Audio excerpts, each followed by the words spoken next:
Assalamualaikum and salam sejahtera to Sir SHAFIZ, SAHARAN and audience. Before I begin, let me introduce myself and my group members. My name is Nurul binti Rahman, along with SHAHIDA, AINA AQILAH, Nurul NADIRAH and SITI AZIRAH. We are from KBA 2424A. In this video, we would like to present about risk assessment on the impact of coronavirus disease 2021. But before that, what is risk assessment? Risk assessment is the identification of risks that could negatively impact an organization's ability to conduct business. This assessment helps identify these inherent business risks and provide measures, processes, and control to reduce the impact of this risk to business operation. In terms of coronavirus disease, it is an infectious disease caused by a newly discovered new coronavirus. And as we know, there are impacts of coronavirus to each of us. We have come up with 4 selected risk impact of coronavirus, which is health risk, unemployment risk, business operation risk, and tourism risk. Next, I would like to appoint next presenter to present about the step of risk assessment for each risk. Thank you, Hussaina. My name is Nurul binti MUHAMAD. Now, I will continue to explain about the step in the risk management process in the aspect of health. The first step is to identify existing and potential risks. For the health is a risk of being infected to the COVID-19. Second, evaluating potential risks. There is high severity because the number of reported death case is increased. Besides, there are also high frequency because the number of COVID-19 infection is high. Third is examining alternative risk management technique. The most suitable risk management technique are by using loss control, which comprising of loss prevention and loss reduction. The fourth step is selecting and implementing risk management program. By using loss prevention, we should adhere to government stipulated regulation which avoiding crowded place, practicing social distancing, and always use hand sanitizer after use public property. To implement loss reduction, you should seek immediate treatment when having symptoms of COVID-19, help government by using MySejahtera to track people infected by COVID-19, and the lastly is get vaccine to keep from getting and spreading the virus that causes of COVID-19. And lastly, evaluating, reviewing, and controlling the risk management program. The final step is to continue monitor the risk management program and reducing the impact of COVID-19 on health and review the effectiveness on risk management program with the recent development of COVID-19 in Malaysia. I think that's all from me. I would like to pass the presentation to the next presenter. Thank you, SHAHIDA, for the explanation. My name is AQILAH binti OTHMAN. I would like to present about the unemployment risk. First step is identify the existing and the potential risk. The COVID-19 is the most concerning topic in the worldwide. The impact of COVID-19 in the economy can be seen via the high unemployment rate. Second is evaluate the potential risk. In unemployment risk, there is a high severity because of increase in unemployment rate, while a high frequency because of dismissal of worker. As we know, many businesses having a financial crisis due to the decline of sales, revenue, and profit. Thus, it has forced company to lay off many of their workers for cost cutting to prevent their company from a bankrupt. The employee loss of income, having a poor lifestyle, and the cost of surviving in the daily life is less. So we go to the third step is examine the alternative of risk management technique. The suitable technique are risk avoidance and loss control that can make loss prevention frequency and loss reduction of severity. So after that, we select and implementing the risk management technique. To loss prevention, as an employee, they should have a good attitude, performance, obey and follow the company instruction, give cooperation with the company so they will have a chance to improve. For the loss reduction, people should also find another job opportunities at the same field and evaluate the performance. Lastly is evaluating, reviewing and controlling the risk managed. We must review the effectiveness of the risk management technique and continuous monitoring the risk management technique in the step before. As an employee of the company also should think about the environment of the company, such as social distance at the workplace and maintaining split operation, such as difference in locations, provide shift and work from home for your team before you can gradually increase staff presence in the office. So the business will have a right staff working in the right place during the pandemic, so the business can still operate and maintain the productivity, so the employment rate will be decreased. So that's all for me. Let's go to the next presenter. Thank you, AINA. My name is Nurul NADIRAH binti MUHAMAD Ali HANAFIAH. I will continue present about business operations risk.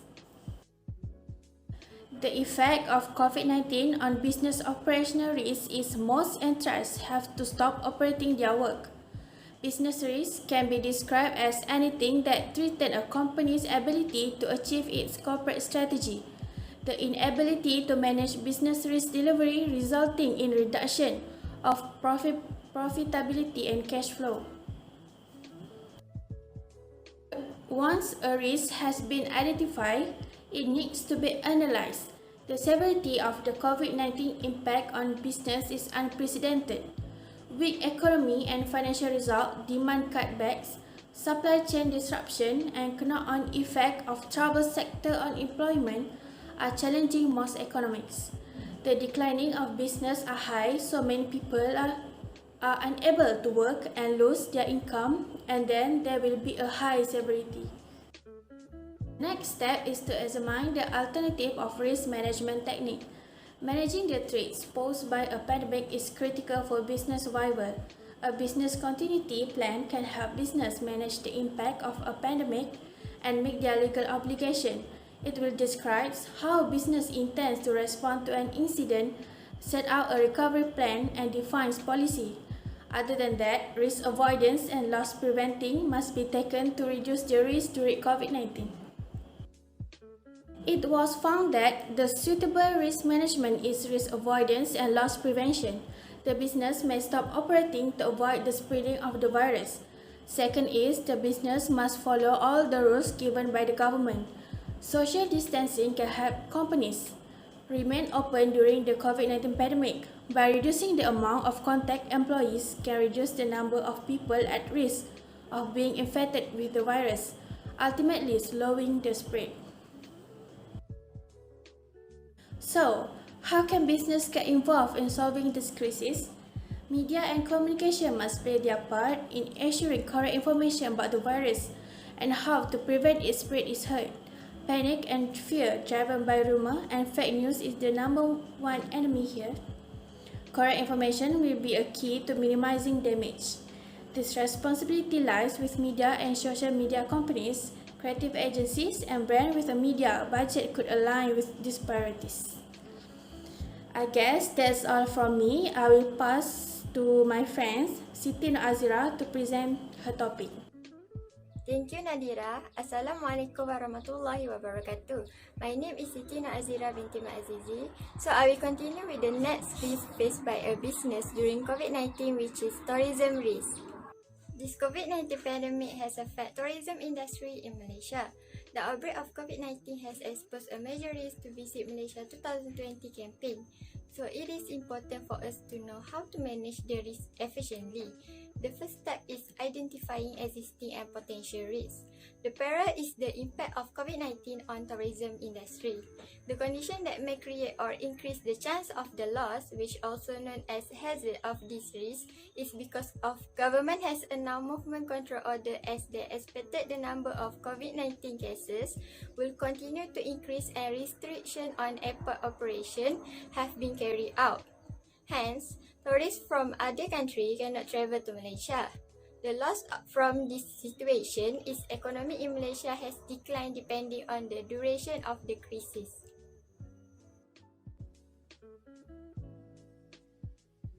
Next, step 2 is evaluating potential risks.